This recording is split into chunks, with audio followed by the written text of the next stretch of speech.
Mara's idea. She found the beach on some obscure travel blog, the kind with grainy photos and vague directions. The kind that gets shared in tiny Facebook groups by people who think they've discovered something the rest of the world missed. The blog called it Hollow Cove. No nearby town, no facilities. Just a stretch of black sand beach on the northern coast tucked between two rock formations, accessible only by a dirt road that branched off the highway like an afterthought. The post had one comment: "Don't stay past dark." Mara screenshot it and dropped it in the group chat with 3 skull emojis. Everyone thought it was funny. Nobody thought it was a warning. There were 6 of us. Mara, who planned everything and trusted nothing she hadn't personally verified. Dex, her boyfriend, tall, loud, the kind of guy who filled every silence so you never noticed something was wrong. Laya and Bren, best friends since middle school, communicating mostly through looks. Cam, quiet, always standing just slightly outside the group in photos like he wasn't sure he belonged. And me? We'd all met freshman year of college. This was the summer after junior year. Our last real summer before senior year swallowed us whole.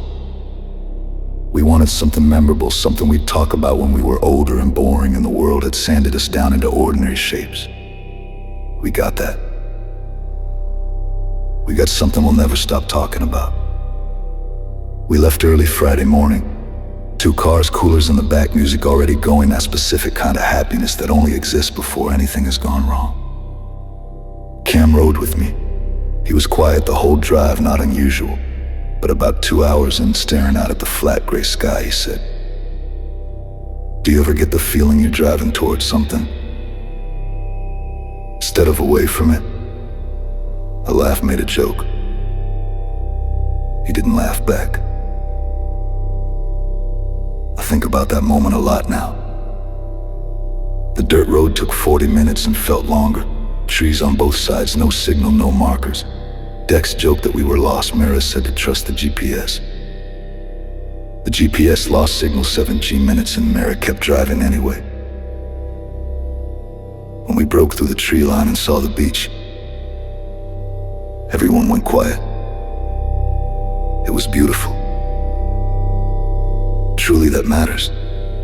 Black sand like charcoal, white foam crashing against it, jagged rock formations rising on either side, moss covered and dark. No people, no structures, like a place that existed outside of time. We set up campfire going early. Dex found a tide pool and crouched over it for an hour like a kid. Leah and Bren swam. Cam and I walked the beach. At the far end near the right rock formation, I found something half buried in the sand. A wooden post, old weathered salt bleach, nearly white. It was a sign. Only 3 words were still readable. Leave before dark. Cam stared at it for a long time. Then he said we should tell the others. I didn't. I told myself it was about tides or safety or storms. I told myself I didn't want to ruin the mood. That is the decision I will regret for the rest of my life. Sunset came too fast. The night followed faster. By 8:30 it was fully dark. No moon, just stars that didn't give light, only distance. That's when the fire started to die. Not suddenly. It just wouldn't stay lit. Then Leah grabbed Bren's arm. At the tree line about 50 yards away, something was standing there, human shape. Too tall, too still. Dex shouted. It didn't move. Phones died, all of them. Mine gave 3 seconds of light. In that light, the figure was gone. Nobody argued when Dex said we should pack up. That's when Cam asked, "Where's Bren?" She'd been there seconds ago. We searched, called her name, then we heard her voice from the rocks, calm, casual. Leah. Leah ran toward it. I grabbed her because something was wrong. The voice was perfect but empty, like a recording played back by something that didn't understand what it meant. Then Dex went. We heard his footsteps. Then nothing. Then his voice joined hers.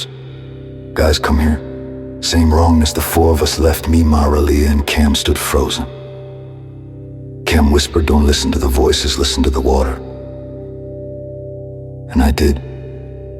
The waves were wrong, too close together. And beneath them, something breathing. We ran. The headlights swept the beach, and there they were, Bren and Dex standing at the water's edge, too still. Facing the ocean, we left search teams, found nothing. No bodies, no footprints, just the sign. Face down in the sand. It's been 2 years. Sometimes I still hear the breathing. Last week at a different beach, I heard Dex say my name. I didn't answer. Don't stay past dark, don't go to the rocks, and if you hear a voice you love calling you from somewhere it shouldn't be, don't go.